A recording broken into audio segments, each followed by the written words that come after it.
You can like I understand people is when you know that in your country your HND cannot even give you a master's degree, like cannot allow you to proceed to a master's degree, and they are now telling you to go to some other country or another country, especially the US or Canada, to go and proceed for that you can even now use your HND to get a PhD. It's I don't know, it's a lot to take in, and I understand you can get worried about that. So I that is what I see in all these questions available with us. People are worried, yeah. And it's nice that you have organized this thing so that they can see that, yeah, this thing is possible. Guys are doing this. There are HND guys that get masters and PhD, and they are fully funded. And it's not just one school; it's different schools and different set of people from different HND background in Nigeria. This information is very, very important. And regardless of your school in Nigeria, your polytechnic or anywhere, just ensure that you do the right thing and get the right information. It's the right information that we are trying to spread, and yeah, people should just get it. So I'm going to pick one or two more questions from here. So I've gotten my HND transcript, SOP, and my passport is available. I want to ask if there's any document I need to get before proceeding with any school application. Yeah, so for this kind of person that have your HND transcript, do you have your ND transcript too? Because you need the combination of both. Then if you have both your ND and HND transcripts, then before you start, and your SOP, your passport, before you start applying to schools, just ensure that you know schools that accept HND and can actually work with your unofficial transcript for your admission process. Because there are schools that requires you to do well. So if you don't have WES at the moment, most of those schools, you might not be able to apply to those schools. So you need to, before you start applying, ensure that the school accepts HND, and ensure that they can work with your unofficial transcripts, your ND and HND, and ensure that your recommenders are available for you. It's very, very important that you hold your recommenders tight, because recommendations letter also play an integral part in your application process. It's not just your SOP, your transcript or everything. Your recommendation letters too. It's very, very important. So for this person, I would advise you, if you don't have your ND, get your ND transcripts ready. If you can go ahead and do WES, start the WES process with your ND and your HND transcript. Then search for schools that accept HND. Then also get your recommenders ready. Aside from that, you are good to go. As long as you've identified the research area or what you want to do, and as long as you start sending out your cold emails, because that is very, very important. Though some departments don't need cold emails, but some department does. You can always see that on the department's website, which is part of your application process. So you need to be able to do that, and it's very important. So for you to go ahead. So Michael, please, I would like you to answer these questions. So this question is, I've just made up my mind to pursue a graduate school in the US. I have HND biochemistry with a distinction. What should I do after making up my mind on applying? As the person is torn whether you should apply to the US. So he said, I have just made up my mind to Okay, pursue okay. a school in the US. Then I have HND in biochemistry with a distinction. What should I do after making up my mind on applying? Okay. Well, Sheriff, is there a way you can mute Amina? I think there's noise from her end. See if you can mute her. Yes. Thanks. Okay. If you've made up your, I feel one of the ways that you can get this whole offer is, do you know that doing nothing is doing something?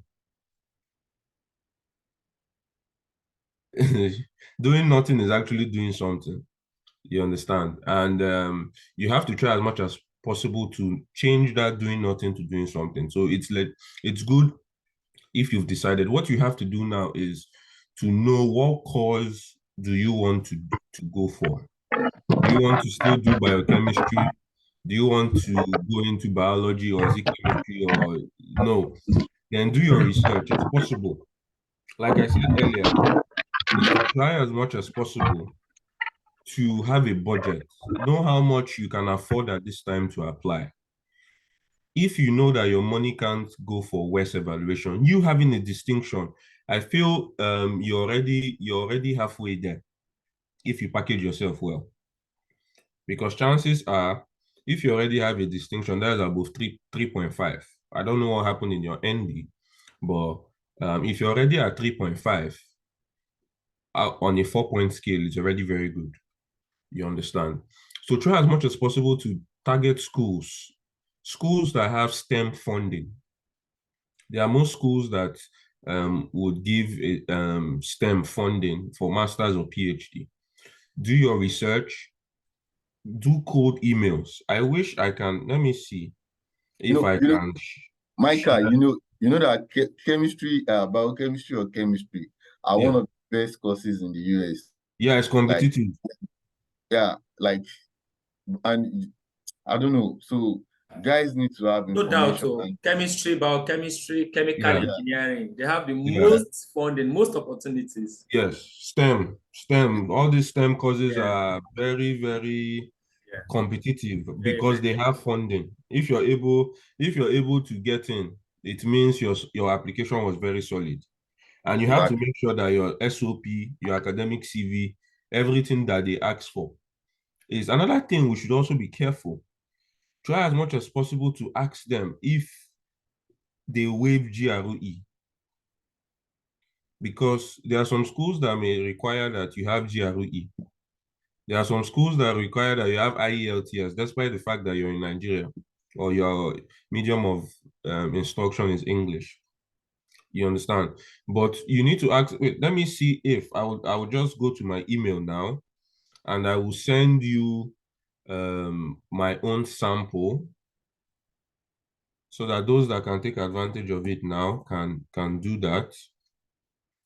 I will send you my own sample on what your cold email should look like. Your cold email should ask all the questions possible in a very succinct manner. I would just in less than 1 minute, I should be able to get that to you guys. So find out the schools at the top of my head. If you can check University of Delaware, if you can check even Northern Illinois University. I was speaking with somebody that is doing something related to chemistry. There is funding. You understand? But the most important thing you have to do is try as much as possible to have all your materials available. Have all your materials available, because you would need them. You would need them. Okay. Let me send what I sent in my own time. I'm looking. I sent out this email for one school, January 7th. Um, I'm sending it on the link now or on the chat box. So, oops, they said my message is too long. So let me try to see if I can break it. Um, let me see if I can break it into tangible pieces so that okay, that's the first path. Then these are the questions that I asked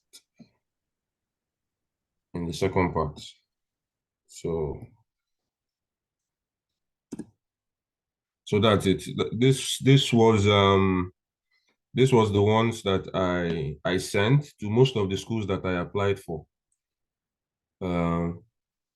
Okay, collaboration. I asked questions about scheduling an appointment with a prof, but I didn't get the response of Ayo that time.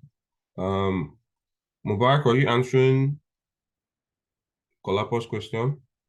Yeah, about the scheduling and knowing the questions the professor is going to ask you.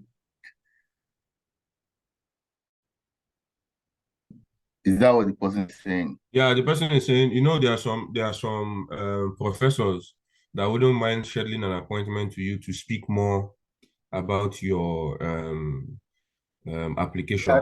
that's correct. That's correct. So I think I actually did an interview with my professors too. So I don't know, the interview majorly is just always like a conversation. Mm.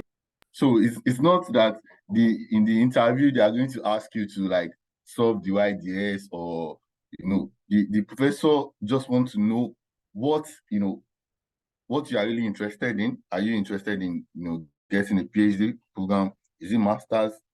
Okay. I have funding at the moment. Can you go by it? Or I have full funding. Can you go by it? This is what my research is all about. Are you interested in this? Is this your research background? Okay, talk to me about your research background. Talk to me about your interest. It's not something in general. So majorly, this is what I advise people to do whenever you're having an interview with the professor. Just ensure that you know the professor's background, you know the professor's research interest, and even if it does not align with yours, be sincere. They like sincerity here. Be sincere. This research area does not really align with what I've done in the past, but I'm willing to learn and explore other research areas, which is exactly where you are doing or what you are doing. And it is exactly why I've sent you a code email just to work in your research group. This thing is very, very important. Just do a research on the professor himself or herself, and also do a research on the professor's research background. Majorly, that is all you need to do, and just ensure that you are honest and you get the right answer, and you'll be fine. It's a conversation. Let me add a bit to that. Thanks for that response. That's a very detailed one. But in addition, if you get an invite by a professor for an interview, in fact, you are steps ahead. You should be happy, because it shows your code emails, some of the documents you've sent forward, you are getting a green light. That's the word. So you should just be confident. And as a scholar Mubarak Adright said, you need to find out very well. It's just like a chart of, okay, some of the documents you have submitted, your application document, just to reiterate, to just get some better insight into those documents. The professor might just be confused about some of those things. Yeah, it's okay with them, but you only need to find out few things further from you. When he hears from you, he gets those information better without any doubt. But the key to it is that you have to research. The entire application process, graduate school application process, is all about research. No doubt. You can't just be lazy and you want to apply, but it's interesting if you are very inquisitive and curious. Just go to the professor's page, through the school website, the personal page of the professor, just read a few things about it.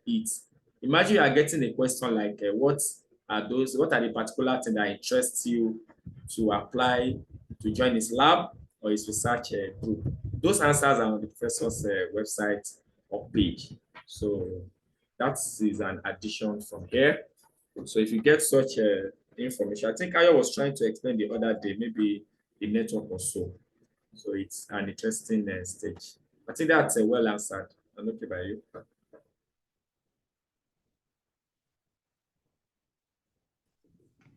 Yeah, um you guys have made very detailed points, and I feel people should be taking notes because all these things you're getting it for free. And I have to thank the organizers of this Yeah. because that's why the fact that we're giving out our time.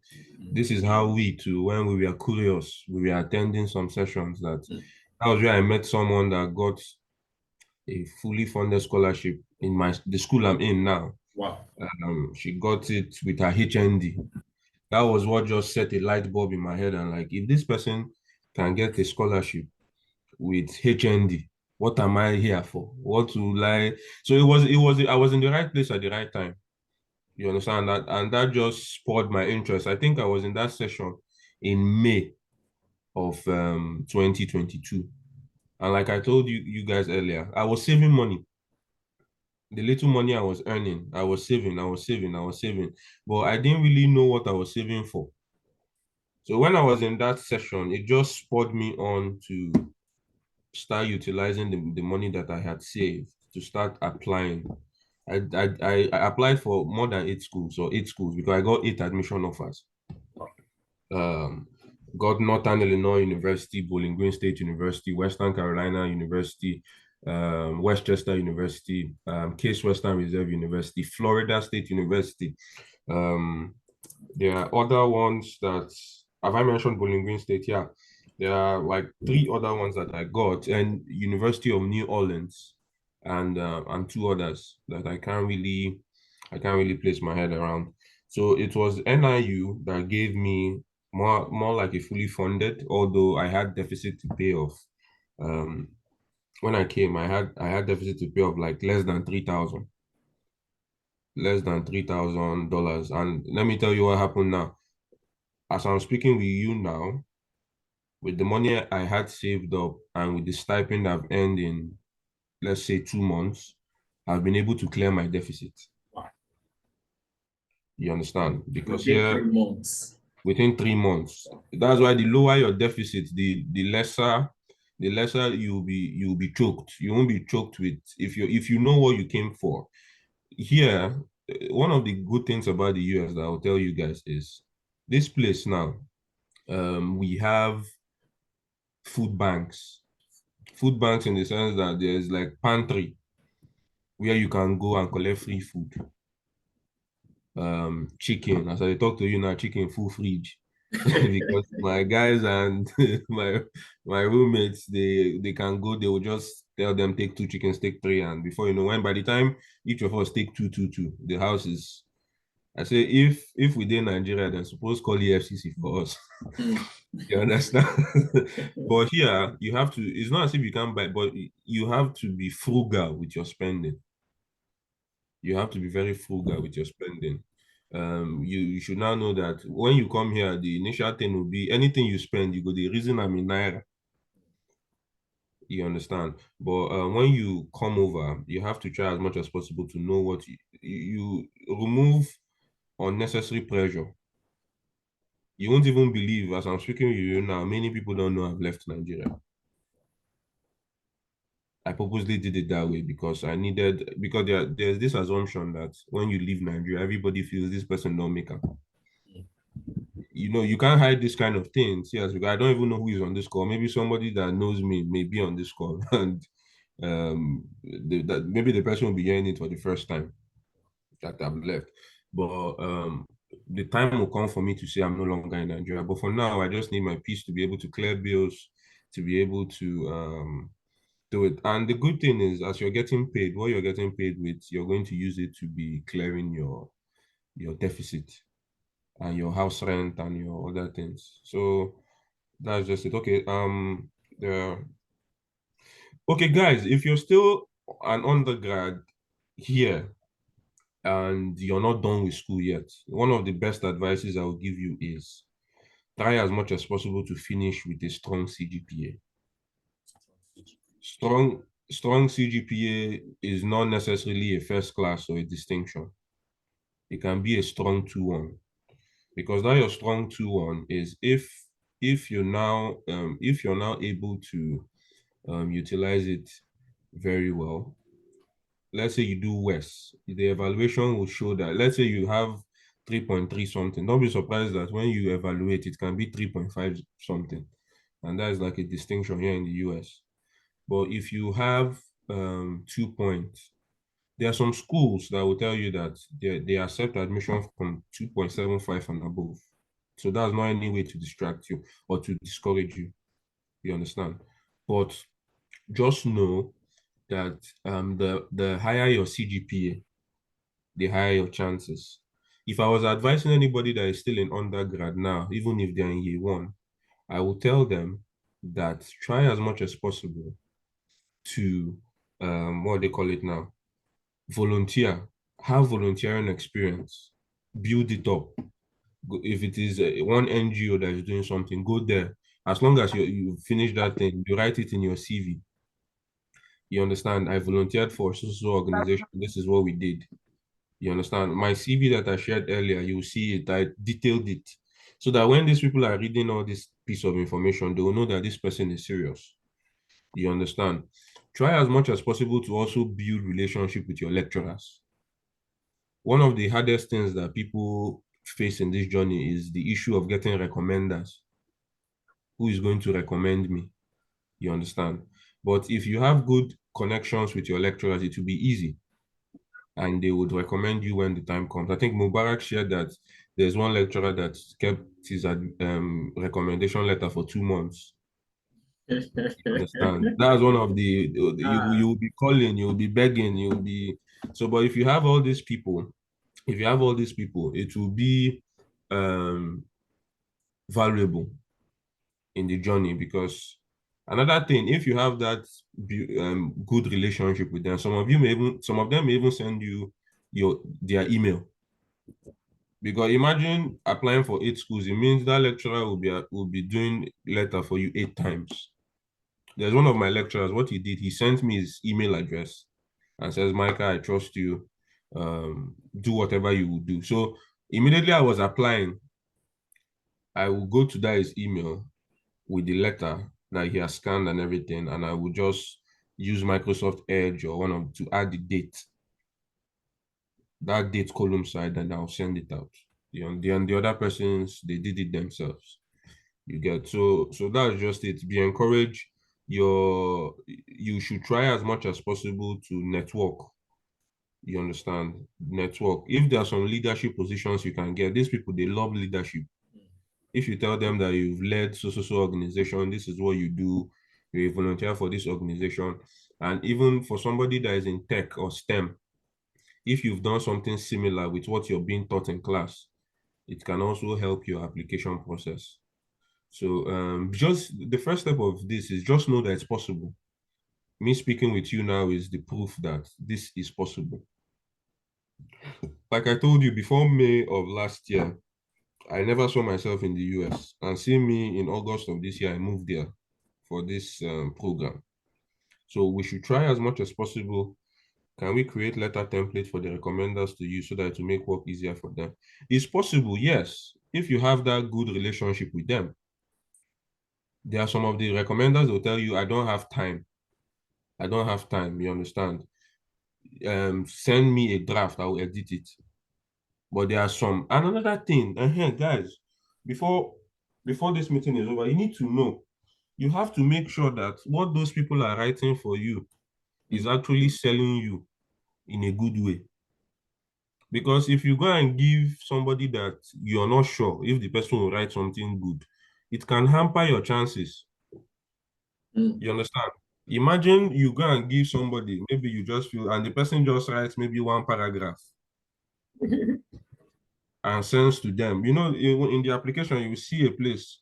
Do you waive the right to view the recommendation? Yeah. That place, me, I would always say yes, because in a way, I trust what the other person is saying. But there's one of my friends that was applying. When she saw the recommendation that one of the lecturers did for her, it was so bad. Just like a one paragraph is not enough to recommend somebody. You understand? It's not enough. You have to speak of the person. You need to. Okay, I wish I could share one of my samples. One of this thing is the person has to, your recommender has to tell them how long he has known you for. Have you guys worked on any project together? The person should be able to speak on the content of your character. Yeah. And say that this person is fit for grad school. You understand that kind of thing? So imagine the person just says, this person is a student that I did not teach, but I think he can do well. that is a backslap. Imagine they are now looking at this thing. They were like, this one is so you if you're in good terms with a lecturer, you can actually volunteer and say, this is what I feel. Since you're busy, I can help write, then you edit, you understand. Then you're now confident that what you've written is something that can speak for you in your absence. You understand? So that's just it, guys. That's just it. In addition to that, thank you so very much, my scholar.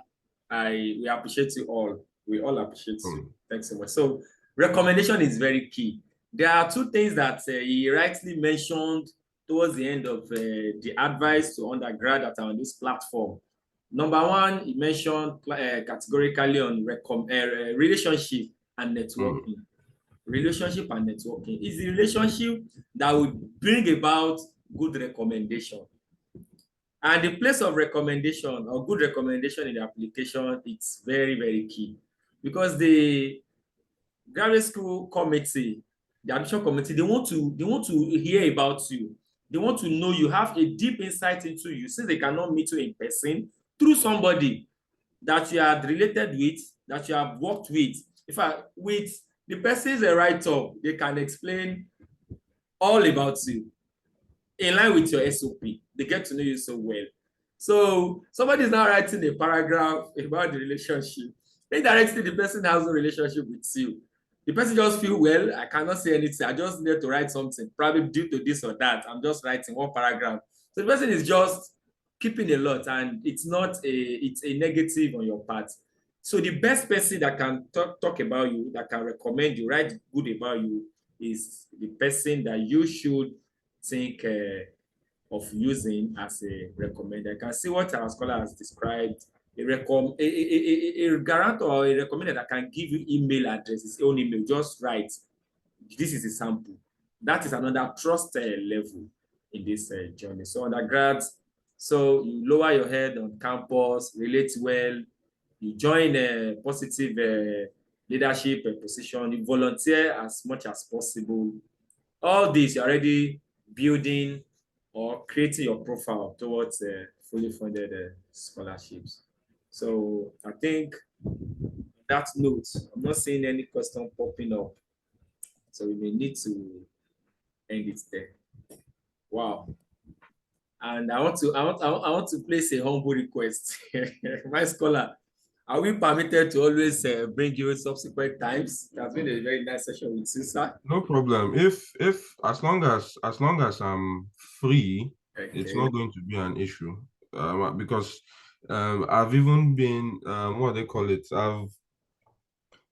I've not done as much as I should because coming here is like a culture shock in terms of, like, back home in Nigeria, assignments, you can do maybe only 2 or 3 assignments in a semester.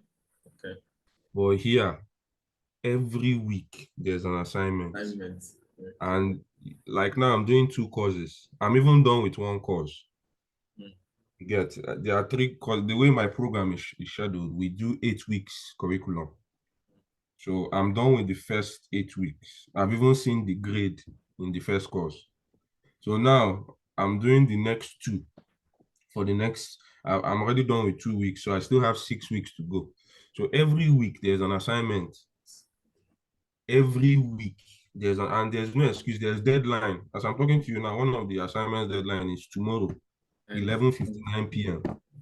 If you don't submit it, there's problem. So you should just prepare your mind that you're not coming here to relax. You're actually coming here for business. You understand? That's just it. So I'm open. Just whenever. Always communicate ahead. No problem. Just let me know. Plan the day together. Like Yeah. as we are to, to reiterate what I've just said, Olojo needed to go because the timeline that we set, we had a couple of technical issues from the Yes. beginning. So the time is up, so we have to allow. So thank you so very much. And I'm sure all prospective graduate student applicants back here in Nigeria, Ghana, and other African countries alike, we are so appreciative. Thank you so much for your time and the resources that you have shared with us. God bless you. I wish you No success. problem. Can you just so there's someone that asked, I'm having issues sharing the file, so I'm just copying the way one of my recommendation letter was. Okay. So hopefully it can I help can share somebody. you my email, then I share to some of them on the other platform. Is that Okay, that also works, but I think I'm almost done. okay? So if they can see what this man wrote, Mm, it actually sold me to these people. mm.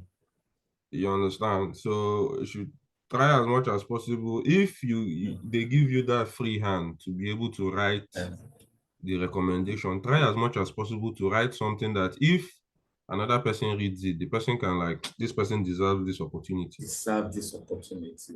or this chance. You understand? So no problem, no problem. Thank you, Mm. everybody. Thanks, my No scholar. problem. Thank you, Sheriff. Thank you for Yeah, organizing this. it's a pleasure. It's actually good that you're giving back Wow, we have in to. terms of helping We people have to. navigate this journey. You We have understand? to. We have to. It's not a straightforward journey It's per not se, at all. It's not at but all. there are lots of no's. But all you need is 1 yes. 1 year. 1 yes, you get the admission, you go for your interview, you scale through, Yeah. and you're here in the US. Yeah. Yeah, it has been a success so far because when me and myself and Olojo started this journey, it started on a crappy note. We learned through the process. We're growing in knowledge. We're building our resilience. Yeah. At the end of the day, it ends in praise. And a good number of people are in the US too, and about 5 other people. So just like we were here, there was no opportunity to even be live then. We're just having our network through social media and one-on-one interaction and messages. And I believe a good number of them and people like you have really inspired the most Nigerians. You are really giving them hope. Yeah. Telling I us haven't even very, posted, very I haven't possible. posted on social media yet. Yeah. But I will, at least to be able to tell people the process and just Yeah. encourage them. All right. Thanks, my scholar. God No bless problem, you. God boss. bless Thank everybody. you. I appreciate everyone. Yeah. Thank you. Ayula, Yeah. Ibrahim, Taiwo, Yeah. Yomi. Yeah. I wish Thank every one you. of you the very best. Yeah. And I can't wait to hear that in the next coming months, some of you are now, or even all of you are All of now you. in Yeah. the US. Very possible. So All keep right. it up. God bless you all. Yeah. Bye. Thank you. Bye. Thank you, Anthony, as well. Yeah. Thank you, everybody. Yeah. Bye.